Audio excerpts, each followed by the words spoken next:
everyone, Peter Pischke here. If you are watching this, then you are missing out on the full episode of my podcast, the Happy Warrior Podcast. We do all kinds of things on. We talk politics, culture. We try to break news. We have long-form interviews with experts in areas of sociology and all kinds of things. It's a great podcast. I encourage all of you to subscribe, pay attention to this YouTube channel, check us out on the social medias. Since you are here, before we get going with my interview with Mr. Robert D. Rose, here's some context. Robert D. Rose is a retired sergeant for the Marines. He's also been a school teacher. He's been a guidance counselor for teens with drug and alcohol issues. Really fantastic guy. Just amazing human being. He is started a suit against the Veterans Administration for how he has been treated at the VA hospital. This also for people who are not doing that. He's in charge of Operation Starburst, which affects 33 different states. There's civilian suits in 33 states going forward.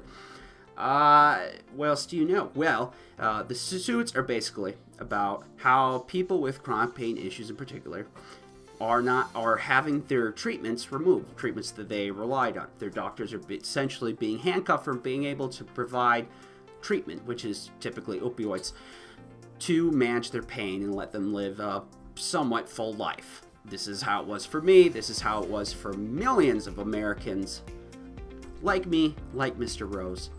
What makes this even worse is veterans are committing suicide, we know, at 20 plus every single day. Robert D. Rose thinks it could be as high as 50. I don't know if that's true or not, but you can hear his case. Anyways, that 20 plus should be enough to make anyone queasy, because veterans are the very first people that should be getting our top health care and having all their pain and mental needs met. Unfortunately, while the mental side of veterans care does get some talk, which is good, the pain aspect of them not being able to receive any pain treatment is barbaric, and no one is talking. And that is why I went to Mr. Rose. Now, in this interview, Rose will make some claims. Do I agree with everything he says? No. Rose is a stand-up guy, but I am trying to be a good journalist. That means I will let him speak for himself. I included an audio clip he requested to be in here. It's between him and his doctor in a phone call. The video and the audio have only been edited for brevity and to keep identities strictly between him and the people that his suit is related to with VA. In fact, for the audio, I included a timestamp so you know where I skipped audio. Please listen to the full episode of the podcast. I have another interview with Lauren DeLuca. She is fantastic, and she's with the patient organization that does patient advocacy, CIAAG. That is part of my full-on podcast episode, which I recommend all of you check out. Well, now, without further ado, my interview with Robert D. Rose.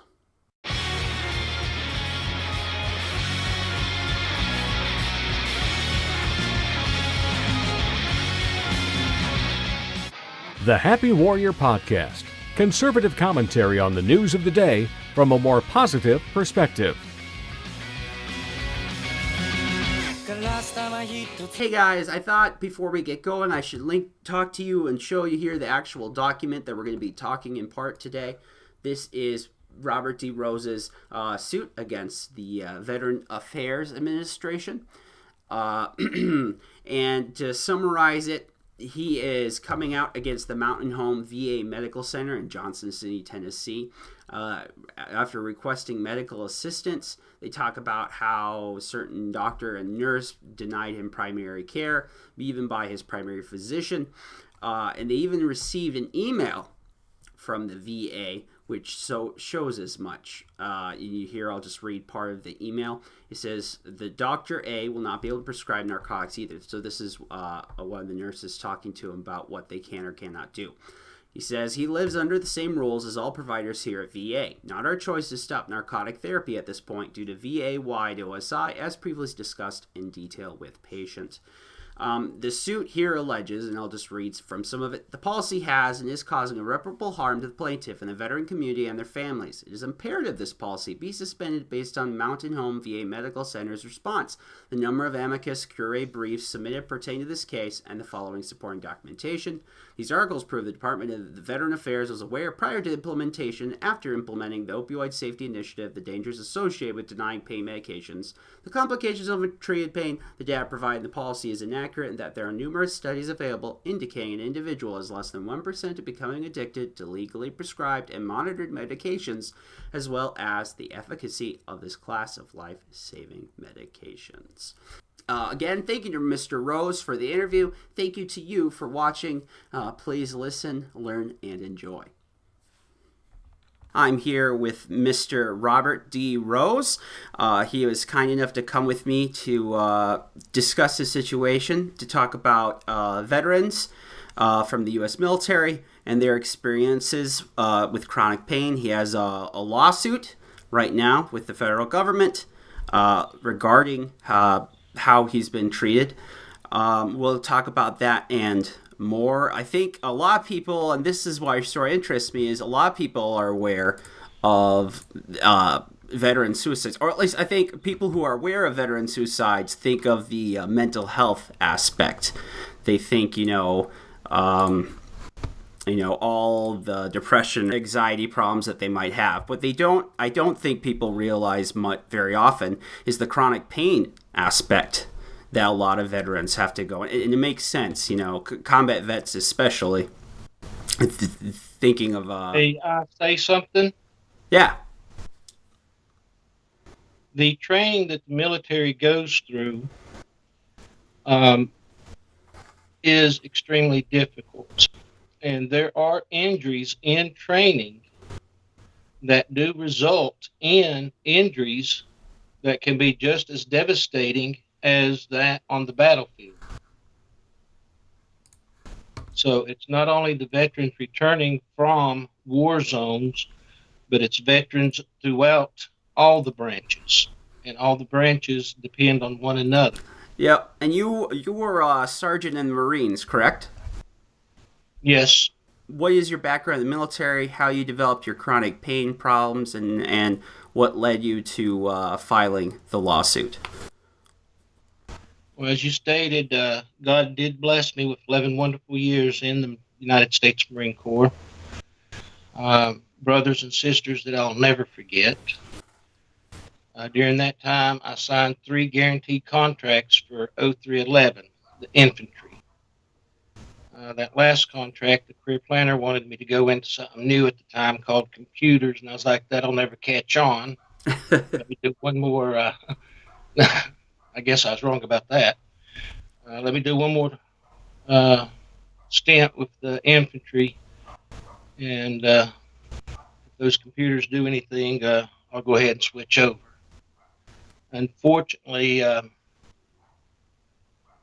the majority of my injuries to my back, hips, knees, and ankles occurred on that last hitch. In 1994, I was finally put out on disability because of my hips, legs, back injuries. It's a funny thing. The stuff that you love so much can be so damaging to a body. That's the way it falls sometimes. Mm-hmm. At the Marine Corps, I did go back to school. First, I became an alcohol and drug counselor for juveniles, and I worked with kids for quite a bit of time with alcohol and drug issues. I lost a young man that meant quite a bit to me because of drugs. And right after his passing, God opened the door to become a school teacher. And he blessed me with many years as a high school teacher, in which I was able to reach out and touch kids' lives before they became introduced to alcohol or drugs, or even while they were messing around. But I showed them alternatives, even though it looked bleak because of educational opportunities or employment opportunities in this area. I showed them the homeless people. We fed homeless vets. We fed homeless kids. We did all kinds of community outreach programs. We did fundraisers for the American Cancer Society, American Heart Association. Those kids really, really blessed me. But unfortunately, injuries to either my head or my neck resulted in me being forced retired from teaching when I started having blackouts in the classroom. Not a very good deal, very traumatic for the kids and stuff, and I just couldn't do that to them. Okay, so we'll move from, so you started developing chronic pain issues in the 90s, and No, sir. Okay. 85. 85. Okay. So 85 was my first injury to my neck. And from 85 to how long were you being treated for that pain somewhat effectively? Well, primarily migraine medication for migraines, but mostly just Motrin and Tough It Out. In 91, when I fell and hurt my back, started doing all the other modalities, the traction, the aquatherapy, massage, and all that stuff. And I continued to work until, as a Marine, even went on deployment. But once we returned, 92, I think it was, is when I busted my ankles that led to messing up my knees and my hips. And I struggled for another couple of years with physical therapy and whatnot, trying to stay in until eventually, if you can't hike with a pack and a rifle, flak jacket and helmet and stuff, you really can't be in the Marine Corps. And so it was late 90s before I started taking stronger pain medications, beginning with hydrocodone. And from that point on, I was on pain medication while alcohol and drug counselor, while I was teaching, and I was able to get a Bachelor of Social Work with a 3.5 GPA. I was able to get my Master's of Education with a 3.84 GPA, all while on pain medication. And I was taking these kids hiking. I was coaching Little League baseball, soccer, basketball, and whatnot. All very high functioning at the time with pain medication. And you talk about you can't be in the Marines if you can't carry a flak jacket and a gun. All of it. I think even at my healthiest, I wouldn't be capable of that. So I wouldn't feel too bad, at least from this civilian perspective. Okay. You mean everybody can't go out and hike 25 miles with an 80-pound pack, flat jacket, and helmet? Oh no, definitely, especially not these days. All right, so let's move this more closer to the lawsuit. So about what point was it when that pain treatment that allowed you to have a somewhat normal life, when was that taken away from you? How was that taken away from you? In October of 2016, a lady that I'd never met, a nurse practitioner by the name of Christina Kraft, called me on the phone and said that I had the normal, healthy back of any other 50-year-old American male, and that I no longer needed pain medication. I'd never met this woman or anything, and she refused to schedule an appointment for me to come into the VA to be seen, to talk to her. So I eventually ended up going to the acting director, Dr. Heck, just to get an appointment to see her. And when I did, I went in and I took a stack of medical records, including my military records that I brought out with me, my medical records, to show her the years and years of aromatherapy, traction, chiropractor, deep tissue, soft tissue massage, yoga, all these different things that I've been through just to continue a normal, productive life. I still use some aspects of the yoga, the breathing exercises and stuff. But all those records and stuff, she refused to look at and said that because of the Opioid Safety Initiative, that I would be force tapered to zero. I argued with her about that, and I said, look, don't mess with me, lady. I will fight back. This is my life you're talking about. Without that medication, I can't get out and go. I can't get out and do. And unfortunately, I was right. And so beginning November of 2016, they began a forced taper from 180 milligrams of morphine sulfate, 60 milligram tablets a day, to zero by December 29th of 2016.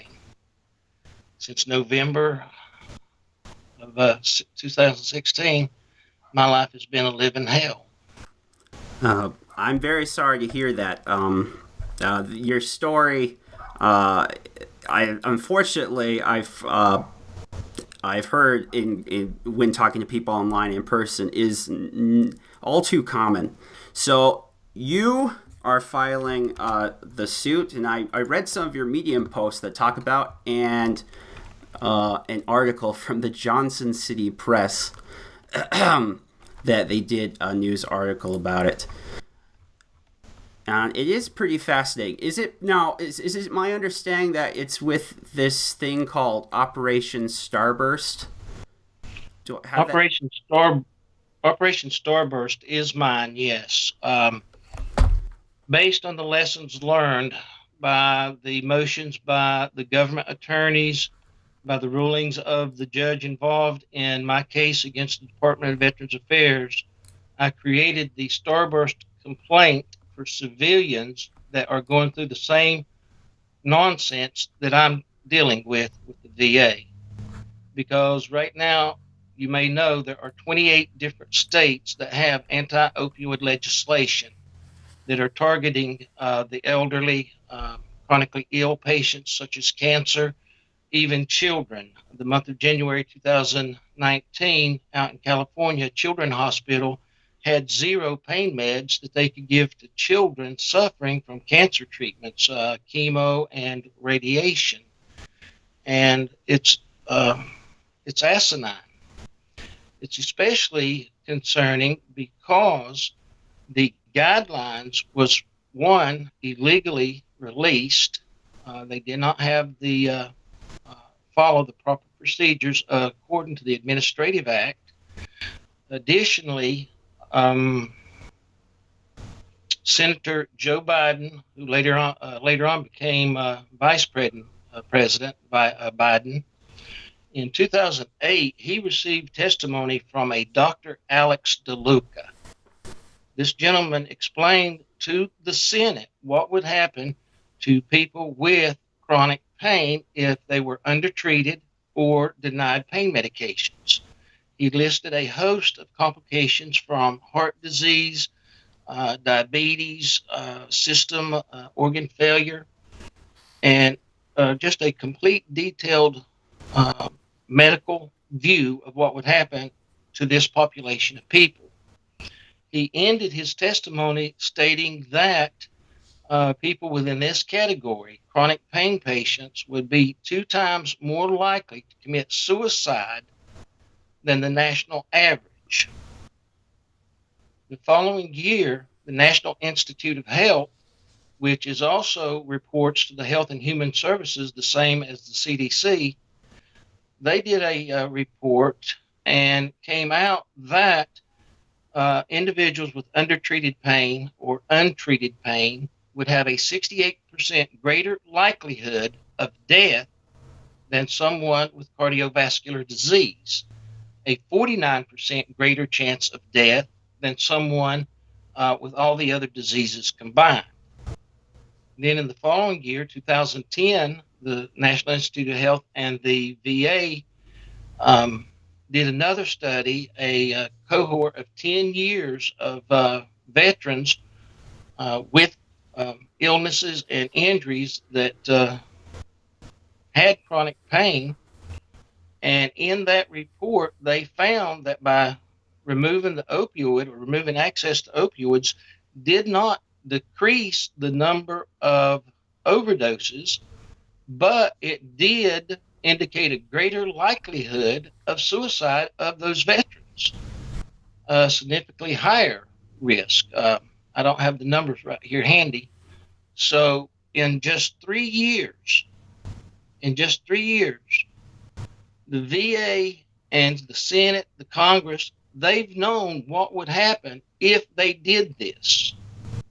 But yet, according to the former Secretary David Shulkin, the VA began the Opioid Safety Initiative in 2010. My research indicates that it began in 2012 in St. Cloud, Fargo, Minneapolis, Minnesota. And from those 3 cities, the VA did it systematically at different locations across the nation instead of going nationwide in one big punch. Does that make sense? Yeah, unfortunately it does. And then finally, even after all the complaints, after all the suicides, the VA implemented in February of 2017 the big guideline nationwide, which now has veterans in all 50 states suffering. And you referred to the 20 veteran suicides a day. If you look at it, that came from a 2011-2012 report involving only surveys to 25 states.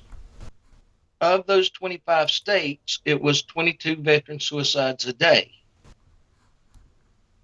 They did not survey or do not or will not release a survey involving all 50 states. I have a report, or I heard a report out of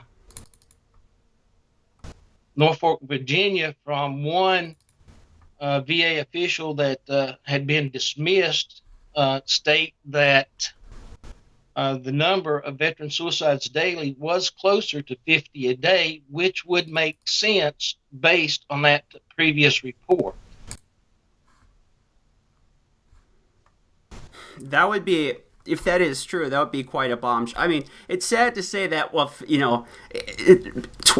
20-something veterans dying a day due to suicide is horrible, and that should be enough to get people to pay attention. But to say it was 50 a day, which would be, roughly double that, that would be a very big news story. Unfortunately, I don't know if it would change too many minds.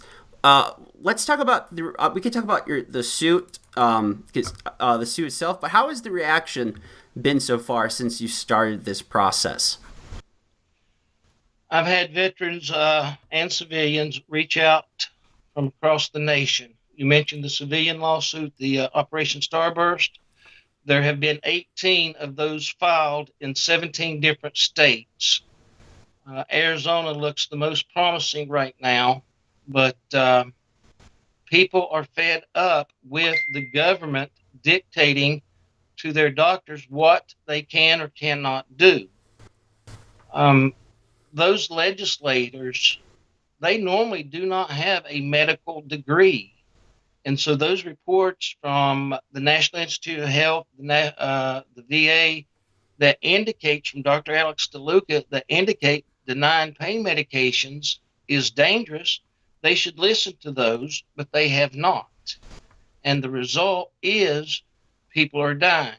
if you noticed here recently, the CDC released that the national suicide has increased dramatically, with 50% of those committing suicide having no previous mental health condition. So something's going on since the CDC released the guidelines in 3 years ago, 2016. So something's going on, and they're not listening, and they need to be made to listen. They need to listen. Okay, this is from the Johnson City Press. It says, according to a suit, Rose attempted to talk to Roe. Roe, I think, is Senator Roe or Congressman Roe. Congressman Roe. Congressman Roe. I was kidnapped, forced into enter a police station against my will, by threat, by physical violence by 3 armed officers, then illegally detained in excess of 30 minutes. Actions by the Mount Home VAMC police force prevent me from speaking to the congressman, but also prevent me from speaking to other veterans about this policies. So that is very interesting. So, what is the story behind that? Congressman Roe was holding like a press thing, and you attended, and he didn't want you to talk to him or say anything. It was actually a historical plaque presentation ceremony, and he was a guest speaker. And I did go there, and I did wish to speak to him. I did wish. Especially after he turned his back on me and an Army veteran in March of 2017, March 6th. But yeah, I wanted to talk to him. And while I was sitting there in the area, no one around, those officers approached me, did not put me under arrest or place me under arrest, did not read me my Miranda. They was right up on my wheelchair, and if you read Sergeant King's incident report, you'll see that they were authorized to use force to remove me from the ceremony area. As I stated, they did force me into the police station, where Sergeant King proceeded to leave me in like a locker room or a room beside the comm center with 3 armed guards watching me, preventing me from leaving. He left me there for about 30 minutes, and then he came back and stated that if I so much as opened my mouth during the ceremony or at any point, they would arrest me for disturbing the peace, and any other charge that they could tack on, carry me down to Greenville to the Federal Detention Center and leave me there until a judge could hear the case. Wow, that is pretty egregious. That is pretty shameful. Well, no, what is even more shameful is I attempted to report these actions to the FBI. They refused to investigate because he is a sitting congressman. I reported it to the Department of Justice. I reported it to Congress. I even reached out to President Trump for assistance. And to this date, no one has helped in or looked at investigating this incident. Yep. The article also states at one point you said that the VA medical staff falsified documents to indicate you violated a pain management agreement. I wouldn't be so. Well, I mean, those things are kind of people who don't know, with the pain management agreements, there's this contract you have with a doctor that says this person and only this person is allowed to give me pain medicine. I will not try to get pain medicine from anyone else anywhere else. But they make you do urine tests, sometimes a blood test, but the tests are very, I mean, they have a lot of false positives. I don't know. I have never heard too many good things about them, but well, it's funny that you mention that, because the government attorney down in Greenville, when we had the first hearing, He tried to state that I was a drug addict because of that violation and whatnot. And I sort of went off in court. And if you read the transcripts, which are available online, even Judge Travis McDonough admitted that I was not a drug addict. He also said that I was not a criminal. But that report that I violated the pain agreement was entered, and I did not know about it, was entered after the phone call from Christina Kraft that I had violated it. And I did not find out about that until over a year later. Oh my gosh. And another doctor said, well, I can't do anything because you violated your pain contract. I'm like, what are you talking about? And he said, yeah, Dr. So-and-so, the name was Dr. Kreider, entered into your medical record that you had violated the pain management agreement between you and him. I'm like, who's Dr. Kreider? And Dr. Whitson said, he's your primary care physician, or was. I'm like, no, he's not. I've never heard of the man. Come to find out, he was the person that was supposed to be supervising Kraft. So a man that I'd never met had entered into my record that I had violated my pain contract. And like I said to Judge McDonough, how can I violate a pain contract when they have the prescription pad? They're the one who provides me. And if you go back through all those drug tests and every single one of those pill counts that I've done over the years, you'll not find that I tested positive for anything but what I'm supposed to have. And I've never missed a pill count. So how can they say that I violated a contract when I've done exactly what they've said? That's nuts. I did read that you had several Medium posts that are regarded around your lawsuit and other things. I was just reading this. I was getting ready for the interview, and he says, yeah, like you said, never missed a pill count, never failed a mandatory drug screening, has tried every alternative treatment. I've been there too. Chiropractors, acupuncture, aromatherapy, TENS units, yoga, nerve stimulators, clinical and home traction, soft and deep tissue massage, exercise, and 3 sets of nerve blocks to the spine. I'm interested in aromatherapy, though I don't think it helped very much. Actually, no, it gave me migraines, but I did learn that citrus scent stimulates the brain and helps with retention, memory retention and whatnot. And since it did not cause migraines, I actually began using that in my classroom. So anytime you came into my classroom, you had a nice lemony scent. Well, that was nice. Something positive came out of it. So what has been your experience? Your case has gotten some attention, I would say. What is your experience, in particular, when you communicate with other veterans or chronic pain patients? What do they tell you? What do they like to share with you? Well, they're very supportive. They pray that I win, but the majority of them are afraid, like what's happening right now with me, the VA retaliating against the lawsuit against me by going after my civilian benefits. They're afraid that the same thing would happen to them if they filed similar lawsuits. So, it could be right. I mean, it is interesting. Sometimes when people have really large reactions, just something that doesn't seem, I'm not gonna say like your lawsuit isn't something to be taken seriously, but the reaction, particularly by, for example, the VA, where they may have falsified a pain contract, or with Congressman Roe. It is very interesting. It does seem to me like they are trying to intimidate you. Well, not only that, but there's a recording available online from my latest PCP, Dr. Avanda. He called me on March 18th.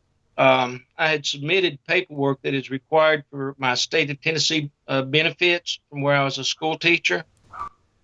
It's required by law that my primary care provider fill out and provide to the state of Tennessee so that my benefits continue.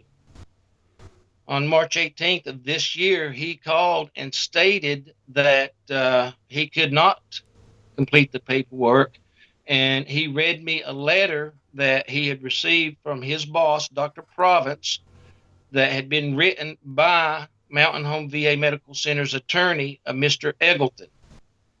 The recording states clear as day, where Dr. Vonda's reading, that no provider at the VA is to provide this paperwork because of the lawsuit. So my civilian benefits are in jeopardy because of the VA retaliating against me. And that's what scares the crap out of people from speaking up. And I did submit to the Sixth Circuit Court of Appeals in Ohio, who at that time we were waiting on a response to all the paperwork that had been filed, for them to direct the VA to cease and desist this retaliation and release my state of Tennessee paperwork. The judges up there said that since it was not in the original complaint, they couldn't do nothing about the retaliation. So if they can't do anything about the retaliation, who can? Hi everyone, sorry to cut in. I have an audio file here I'd like to include with the interview. Mr. Rose requested we do as such. The interview audio I have for you is a audio phone call between Mr. Rose and his doctor. They discuss the en banc and how that's affecting the VA. The VA won't give him care. They won't let him apply for disability. They move paperwork around. They won't recognize paperwork from the state of Tennessee. They talk about in here about how it handcuffs the doctor from being able to treat Mr. Rose. That and more. It is an important phone call. Two key takeaways I want you to take from listening to this. Number one, listen to the desperation, the frustration, and I would almost call it cold professionalism. But to be fair to the doctor, this is a situation he has no control over. He can't treat Mr. Rose, even if he wanted to. So let's keep all things in fairness.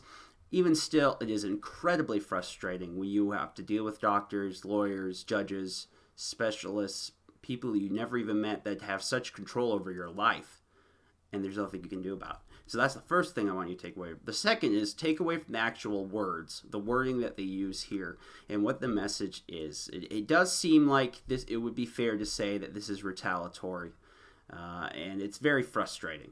I'm not saying it is necessarily, but please take the audio, listen to it. I've only cut it for brevity and for identifying information. I want this to be as fair as possible to keep it to the people involved. And then after that, we will go right back and finish off the interview. 1 second, let me write that one down. Say, attorney E.L. King. And he's the OGC attorney assigned to your case. OGC? Yeah, I don't know what that means. Okay.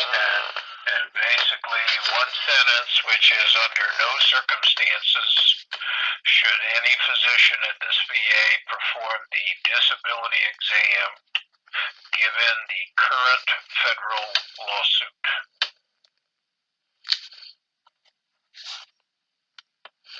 Under no circumstance. Okay. Would you say that again? Under no circumstance should any physician at the VA, this VA, perform the disability exam given the current federal lawsuit. So, in other words, it's retaliation. Well, Well, Mr. Rose, I know, we could probably have a long discussion about what these things mean and so forth. I'll be frank with you, I'm not really in a position to have much of an opinion on these things, you know. Essentially, what they're saying is that they may be able to refer you out. I had asked that with regard to being able to fee-base the disability exam out to someone outside the VA. But that's not what the state of Tennessee is asking for. Yeah. That's just asking for what has gone on with my body in the past 5 years. And who has seen me the past 5 years? The VA. Right. Well, the other thing that I could not locate in the chart, which is, what sort of strung this out to this point, is that I could not find any documentation of Dr. Booz's visit with you where he completed the form. Now, is there any chance that you have any paperwork related to that? If I can get it from the state of Tennessee, will it make a bit of difference? Well, at this point, probably not from what I'm seeing here. Although, that would be, I think, useful information for you to have,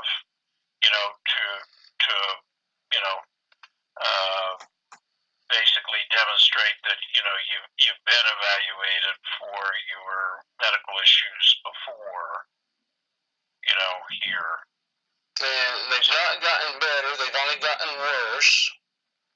Especially since you guys denied me pain meds. This is, of course, prior to this most recent information that was sent to me. And essentially, I knew that you'd have questions, and Dr. Provence had instructed me to refer you to the Office of the Chief of Staff if you had any questions. So, and you're still not going to give me any pain meds, is that correct? I am not able to give you pain meds chronically, no. Oh my God, you people are doing your best to kill me, Dr. Vonda. Oh, Mr. Rose, I'm not making decisions here, and there's policies that I'm expected to honor, and I don't really have much that I can elaborate on. I mean, I understand you're frustrated, but I'm afraid I don't have any simple answers for you. One thing that was really interesting about the hearing on July 17th last year, prior to it, we had a phone conversation between Congressman Rowe's attorney, Todd Tatelman, is the Deputy General for the General Counsel for the United States House of Representatives. He told the judge that Congressman Rowe was not affiliated with the Department of Veterans Affairs, and for that reason, he should be excluded from the July 17th hearing. The judge agreed. If the congressman's not a part of the VA, then there's no need for him to be there. At that time, Congressman Rowe was the chairman for the House VA committee. But he's not affiliated with the Department of Veterans Affairs? Give me a break. No, and if he wasn't involved, why did he make such a big deal when per chance of interacting with you? Exactly. Well, the thing is, the Sixth Circuit Court said that it was not perjury because Rowe had not said it, but his attorney, Todd Tatelman, had said that. So the only recourse that I have is to file a complaint with the Virginia State Bar against Roe's attorney for lying to the judge. So they're going to protect themselves one way or another while doing everything they can to silence the veterans. It's just ridiculous. Well, hey, I mean, I'm not the only one that's glad that at least someone is standing up and trying to do something and is willing to put themselves out there and take on the risk. Let's talk about, so where do you think this is something that's going to get better? I mean, for example, the CDC just sort of kind of admitted that the guidelines that they wrote were being misused. I'm not sure why they were surprised by that, but that's what they claim. And a lot of people I read online are saying this is a great step in the right direction because this is going to ease up doctors to feel like they're safe. I mean, how do you feel about this going forward? Do you think things are going to get better at the VA or at the civilian hospitals civilian doctors? No and no, for numerous reasons. Number one, 28 states have laws on the book now based on those guidelines. It took time for those laws to get through the various congressional bodies and become effective. While they were going through those, people were objecting. People were saying, hey, this is wrong. Those congressional leaders did not listen and passed them anyway. My doctor at the VA, if that's what you can call him, even faced with that statement by the CDC, indicated that it is no longer their choice, but the Department of Veterans Affairs Opioid Safety Initiative that he must follow. So even though the CDC has admitted that they are being interpreted incorrectly, veterans are still suffering in a horrendous way.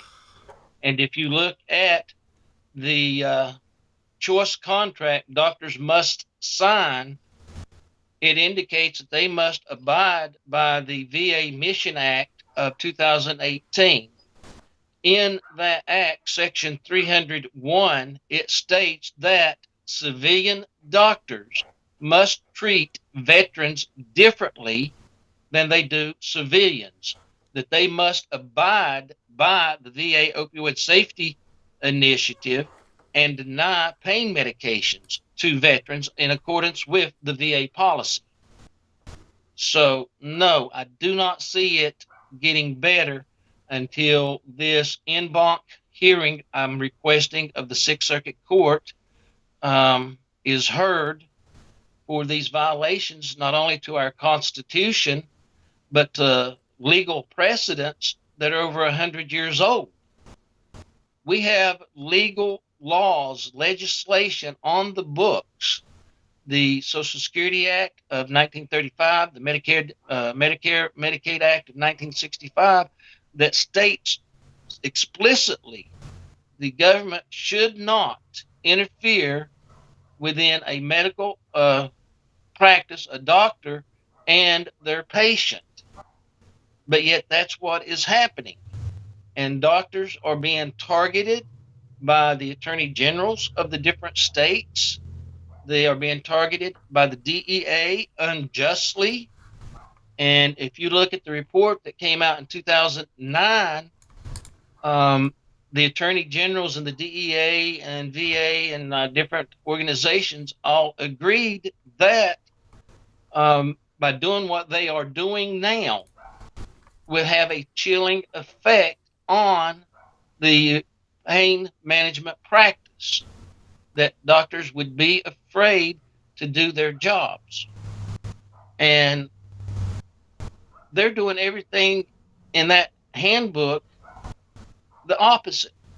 Like they're not supposed to highlight that they go in and arrest a doctor, but yet they go in with guns and little red laser lights all over the patients and the doctors themselves, just because of a suspicion that they don't have anything to back it up, because our privacy, our Fourth Amendment right is being violated with these prescription management programs.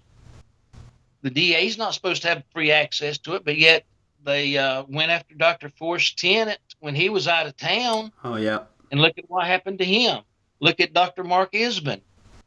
They're destroying lives and blasting it on the front page of every newspaper and news station.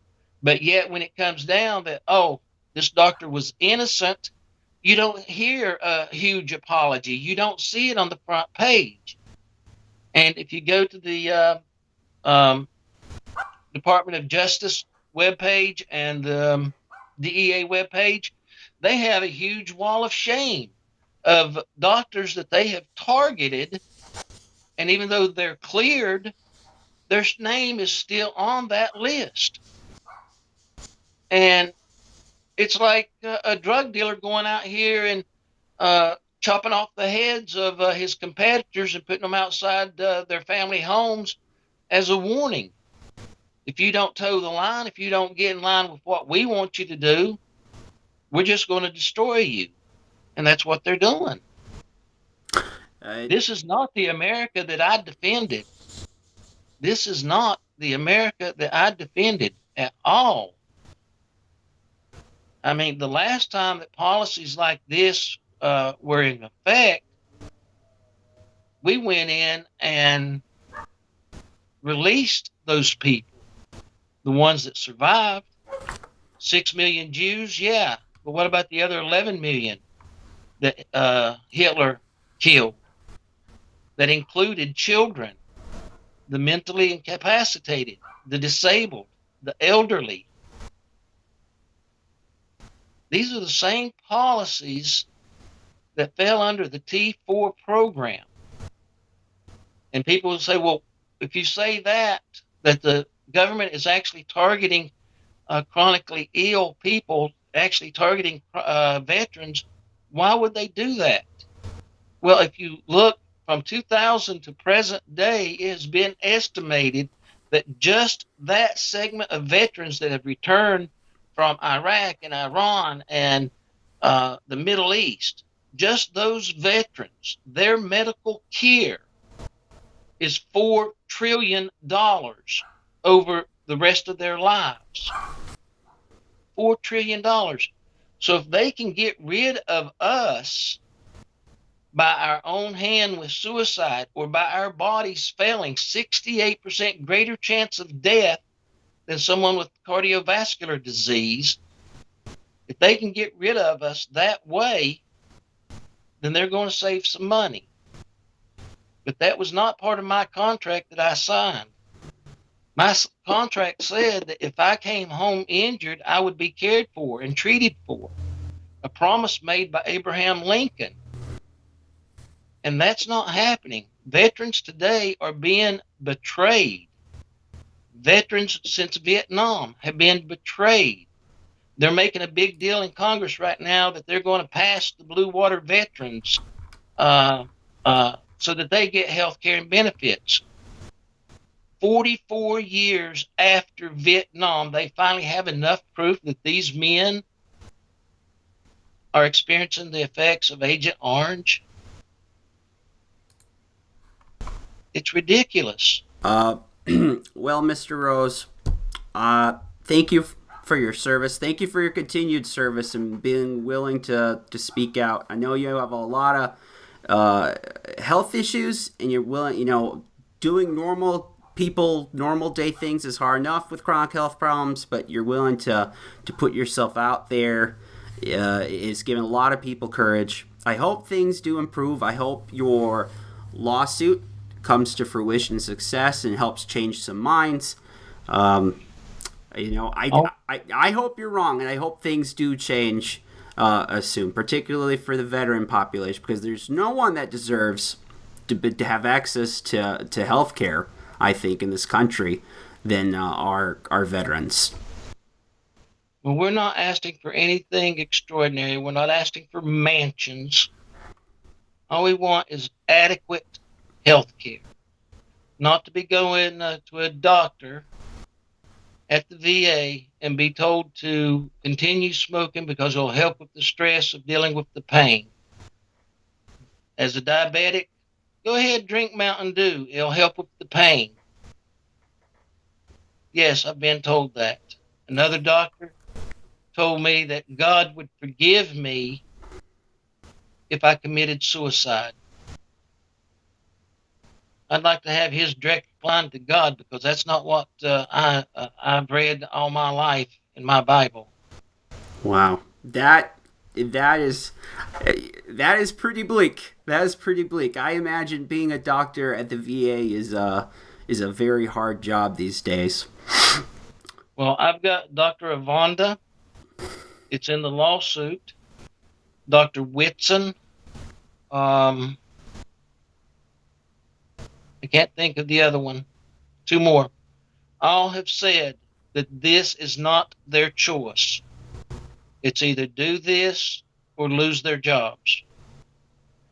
Dr. Whitson explained that they would get list of 5 to 10 names that they were told to get them off of opioid type pain medications, period.